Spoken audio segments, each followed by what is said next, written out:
Alors, on va faire un... Bonjour Magali. Bonjour Cathy.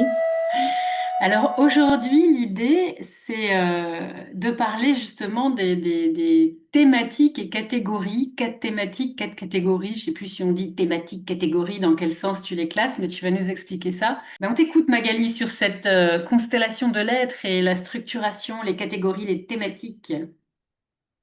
Donc, on part de notre naissance, même avant la conception, la naissance, jusque finalement notre épanouissement, notre état adulte dit épanoui. Et structuration, elle a quatre niveaux. Le premier niveau, c'est tout ce qui concerne nos racines. Et ça concerne, on appelle donc ces cartes racines. Il y a dans les cartes racines tout ce qui compose en fait notre socle, notre histoire, notre bagage, nos bagages, parce qu'en fait, on n'a pas qu'un bagage, on en a évidemment plusieurs, on a le sien et celui de nos lignées. Ça concerne aussi tout ce qui touche à l'ancrage et en fait, finalement, comme un arbre, c'est tout ce qui compose nos fondations, que ce soit à la conception, avant la conception, après la naissance et notre petit âge. Du petit âge, c'est quand on est bébé, en fait. Si on prend notre cycle de croissance, après, finalement, on commence à aller explorer la vie quand on commence à marcher.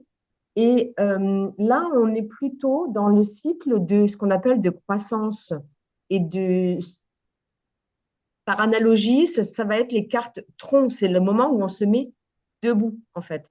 D'où la notion dans ces cartes troncs de structuration et la notion énergétique et physique de femmes et d'hommes debout. Là, on est dans la croissance avec l'exploration du monde. Ces deux phases-là, c'est-à-dire ces deux niveaux, carte racine et carte tronc, c'est vraiment la croissance humaine individuelle, je dirais. Et puis, il y a un moment donné, quand on sait marcher, toujours par analogie, et on commence à explorer le monde, et bien, on va aussi rentrer dans ce qu'on appelle en communication. Et là, il va y avoir un niveau qui, par analogie à l'arbre, est plutôt le système de feuillage, des choses qui s'envolent et qui communiquent. Alors, ça le fait aussi au niveau des racines, mais ça le fait aussi au niveau des feuilles, surtout à ce niveau-là. C'est la communication interpersonnelle. Les cartes feuilles représentent un moment de vie de croissance humaine où on interagit avec l'extérieur. Et donc, les cartes feuilles, elles représentent toute la dimension de l'expression de soi, le contact avec l'environnement extérieur, les relations interpersonnelles. Et puis, il y a aussi les cartes fruits. Et évidemment, un arbre commence à faire ses fruits quand il est mature, quand il a puisé en profondeur tout ce qu'il est et qui peut permettre d'éclore, en fait, avec tout ce qui le compose. Et donc, c'est vraiment, par analogie aussi, une phase où on est en maturation. Donc, c'est-à-dire que là, on a interagi, on n'est plus adolescent, entre guillemets, on est plutôt dans une phase adulte, adulte qui fait le lien avec le sens de la vie, ses missions et ce qui finalement épanouit. Et donc, c'est aussi le lien avec ce qui est plus grand que soi, c'est-à-dire avec une partie très spirituelle de la relation à soi et aux autres et au monde. Il y a quatre niveaux, et ces quatre niveaux sont composés de 16 cartes chacun, enfin, chaque niveau. Il y a 16 cartes racines, 16 troncs, 16 feuilles, 16 fruits. Alors, j'ai des questions. Enfin, je voudrais déjà résumer, voir si j'ai bien compris. Carte racine, c'est un peu les acquis, c'est ce avec quoi on arrive, en fait. Pour faire très simple. Carte tronc, c'est l'individuation. Donc, voilà, on passe à l'étape de l'individu. Carte feuille, c'est l'individu en relation avec l'autre ou son environnement. Et la partie fruit, c'est un peu le potentiel créateur ou la mission ou le plus grand que soi. C'est ça en résumé? Complètement.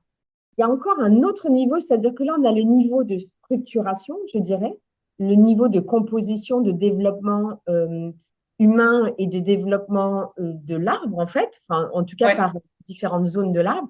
Mais il y a autre chose, il y a aussi des familles. on voit que en fait, il y a 4 niveaux aussi qu'on appelle des familles, c'est-à-dire qu'on a des cartes être, on a des cartes obstacles, on a des cartes aide et des cartes transformation. Elles sont pas forcément liées. Les cartes être, dans les cartes être, on va retrouver des racines, des troncs, des feuilles et des fruits. Là, c'est juste les familles. Alors peut-être que dans le slide d'après, voilà. Donc là, on voit 4 cartes être. Et on voit justement que dans ces cartes, il y a un exemple d'une carte dans chaque niveau dont je parlais en tout premier, à savoir les racines. Et là, on trouve une carte avec un dessin de racines. Là, en l'occurrence, on a l'exemple du bagage positif. Dans l'être, on a la séparation, l'exploration, l'envol du nid. Là, c'est un exemple de carte tronc. Après, nous avons dans l'être l'exemple de l'autonomie, écoute et satisfaction des besoins, qui est un niveau des feuilles. Et après, dans la carte être, on a la confiance et la réalisation, foi en sa destinée. Alors, il faut quand même préciser que les cartes être, elles sont concrètement, elles illustrent concrètement en fait ce qu'on appelle les stades de développement qu'on a intégrés, assimilés, accomplis aujourd'hui. Les cartes aides, ce sont des qualités, des ressources acquises, comme tu disais, des empreintes positives. Elles mettent souvent en évidence la puissance des niveaux de conscience, de maturation, de maturité que l'on a atteint, en fait. Et les cartes être, c'est vraiment une dimension, quand on tire ce genre de cartes, c'est une dimension qui montre que on est, ce niveau de croissance est en nous. Soit nous le voyons, soit il aimerait se donner à voir, mais qu'il est déjà là en nous. Alors, c'est ce qui est déjà là et c'est le processus de croissance, qu'il soit au niveau, enfin, le processus de croissance personnelle réussi, entre guillemets, acquis, réussi, intégré. C'est-à-dire que si tu remets par exemple les cartes être en exemple et que l'on tire dans notre tirage une carte autonomie, eh bien, soit en fait, l'autonomie, c'est déjà quelque chose que nous avons dans notre système, que nous avons expérimenté, réussi, intégré intérieurement, auquel cas, elle vient juste nous dire que ça, c'est en nous et c'est quelque chose qui peut-être est à remettre à sa juste place en nous, justement. Et que quelquefois, on a dans notre structure, c'est ombragé justement par des cartes obstacles. C'est-à-dire que les cartes être sont des niveaux où c'est complètement OK, mais qui quelquefois sont ombragés. Voilà. Où on ne les voit peut-être plus, où on n'est pas toujours en connexion. Non, les cartes web, ce que j'entends, c'est ce qui est déjà là. Après, dont on a conscience ou pas, ou qui peut être un peu masqué dans ce que j'entends par certains obstacles qui sont la catégorie suivante. Du coup, ces cartes obstacles qu'on a tous peur de tirer parce qu'elles sont sombres. Mais qu'est-ce qu'elles disent? Elles ont un intérêt, ces cartes obstacles. Alors, ces cartes obstacles, elles sont géniales parce qu'elles éclairent sur les freins, qu'ils soient conscients et inconscients, qui limitent notre croissance ou qui nous font croire qu'on n'est pas en croissance ou en lien avec cette dimension en nous. C'est comme un phare dans la nuit. Elles mettent l'accent là où finalement on doit là où on doit regarder.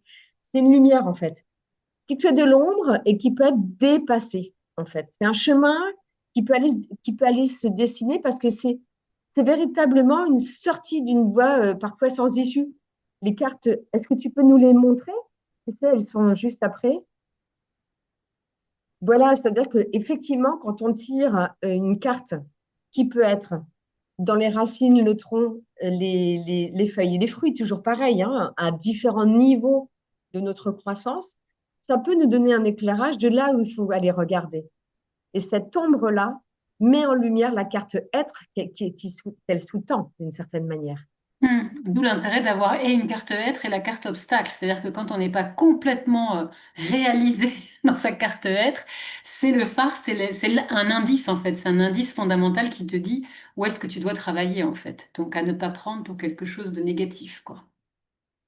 Toujours est-il que c'est intéressant, même si on le voit d'une manière négative.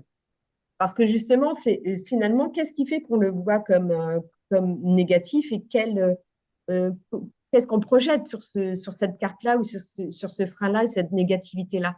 Alors, si jamais l'éclairage n'est pas si simple, parce qu'en fait, des fois, on peut tomber, c'était l'objet de mon premier tirage d'ailleurs, j'avais beaucoup de cartes obstacles et c'est pas toujours facile d'avoir une lecture de ce que l'obstacle met en lumière.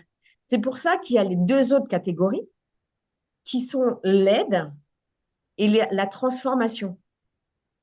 C'est la carte aide, c'est qu'est-ce qui peut nous aider justement quand on est dans un état d'être qui n'est pas aussi clairvoyant ou en clarté et qu'on est embrigadé dans des obstacles tels qu'ils soient, dans des freins, eh bien les cartes aide, elles mettent l'accent sur ce qu'on appelle les besoins.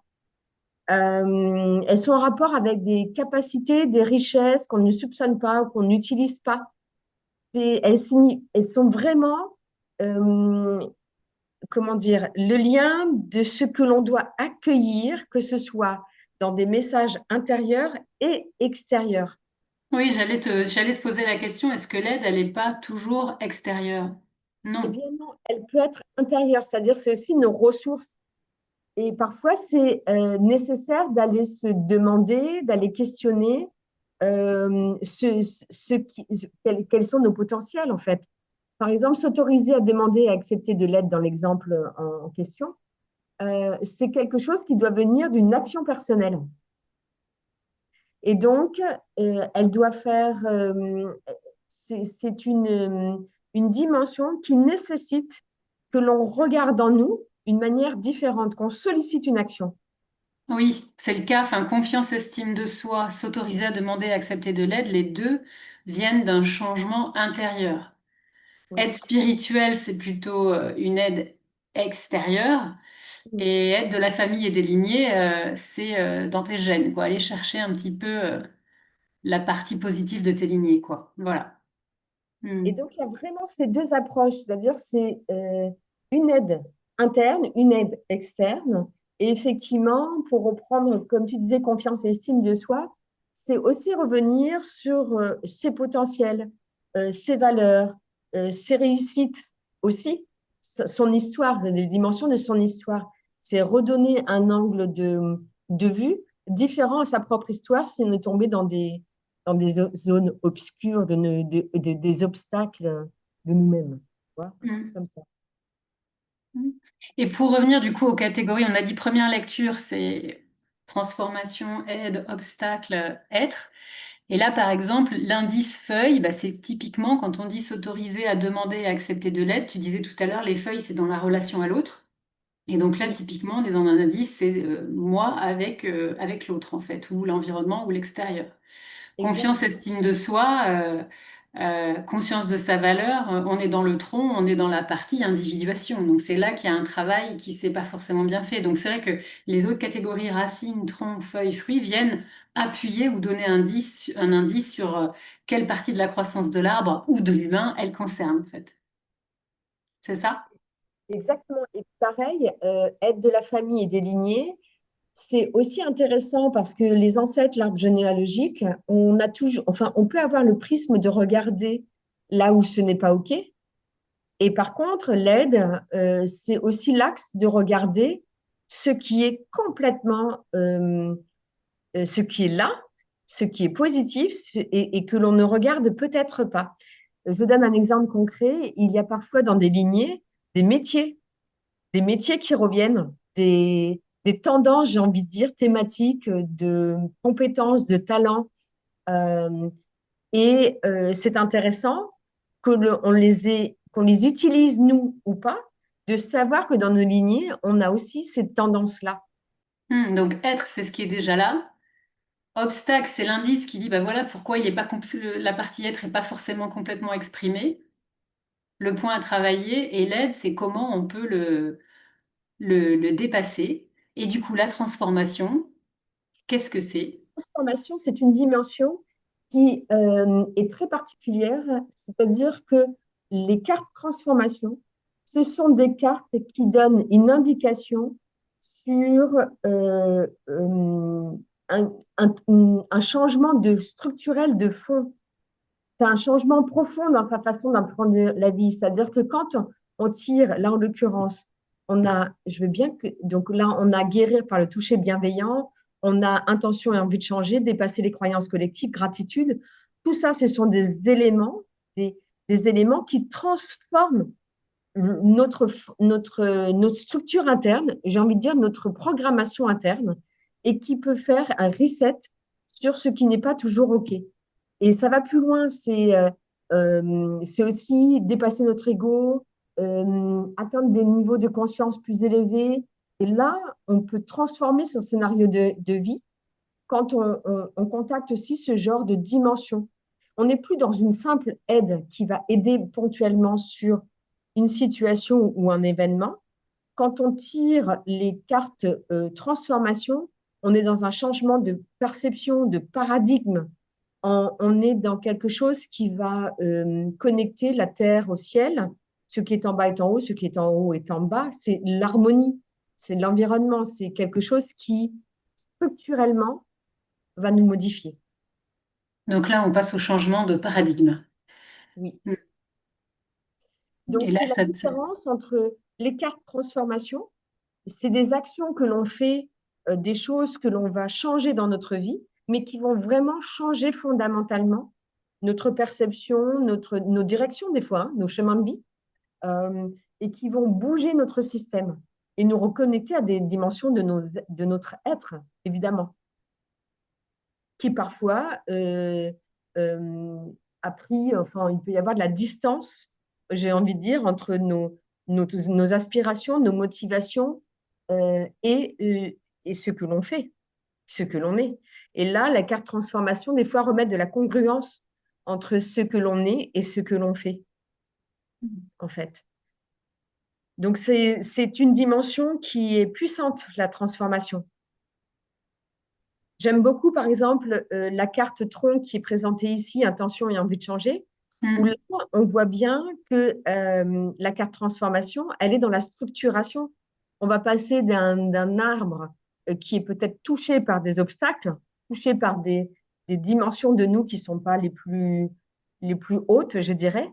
Et quand on a vraiment l'intention et l'envie de changer, effectivement, on va mettre de la sève, on va mettre dans une énergie intérieure de transformation qui va réellement tout transformer.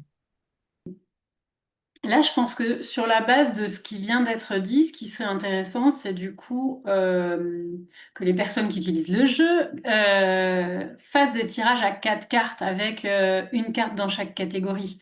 Je pense que là, on va avoir un éclairage qui correspond bien à ce qu'on vient de dire, quoi. On commence par la catégorie et ensuite on voit derrière en indice les niveaux de l'arbre, racines, troncs, feuilles, fruits, qui donnent également un indice supplémentaire, mais on commence par assimiler bien la partie des thématiques, quoi. Voilà. Et des familles, on va les appeler les familles. Voilà, les familles, c'est obstacles, être, aide et transformation. Voilà. Et, euh, et on parlera peut-être dans la prochaine vidéo, on parlera des différents types de tirages, parce qu'on a proposé des tirages à 3 cartes, passé, présent, futur. Et là, si tu as 3 cartes obstacles ou 3 cartes être, là, tu ne sais plus comment faire. Donc du coup, on va déjà laisser avancer en utilisant un tirage à 4 cartes sur ces 4 familles et pour le pratiquer un peu. Et on verra les différents types de tirages et du coup, qu'est-ce que ça veut dire lors de la prochaine vidéo, si ça te convient? Mais c'est super, donc rendez-vous à la prochaine vidéo pour les tirages. Au revoir à tous.